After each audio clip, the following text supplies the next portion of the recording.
বোমা ফাটেনি, কেউ খুনও হয়নি। দেখুন, পশ্চিমবাংলার রাজনীতি তো একটা ভয়ঙ্কর রাজনীতি হয়।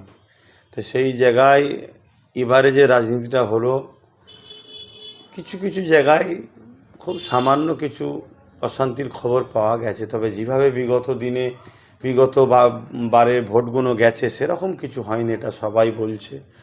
আর আমি তো ঠিক সেইভাবে বাইর ছিলাম না, আমি একটু মানুষের থেকেই খবর পেয়েছি।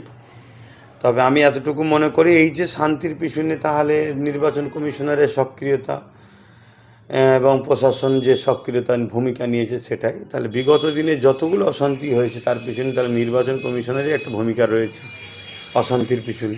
নির্বাচন কমিশনার চাইলে যদি অশান্তি না হয়, তাহলে বিগত দিন নিশ্চয়ই নির্বাচন কমিশনার চাইনে অশান্তি রুখবো। তাই এত মার্ডার হয়েছে, এত খুন হয়েছে, কত মায়ের কোল খালি হয়েছে, কত দাঙ্গা হয়েছে, কত ফাসাদ হয়েছে। পঞ্চায়েত ভোট যদি এইভাবে হতো তাহলে আজকে ভাঙড়ের সন্তানগুলো, তাহলে মা, পরিবার, বাচ্চা হারা হতো না। তাহলে এই জায়গায় বলবো, আগামী দিন যত নির্বাচন হবে এইভাবে কড়াকড়িভাবে হোক, যাতে মানুষ তার গণতান্ত্রিক অধিকার, মানুষের পছন্দ, যাকে পছন্দ হয় তাকে ভোট দেবে। সেটা আইএসএফের পক্ষে যাক আর যে কোনো দলের পক্ষে যাক,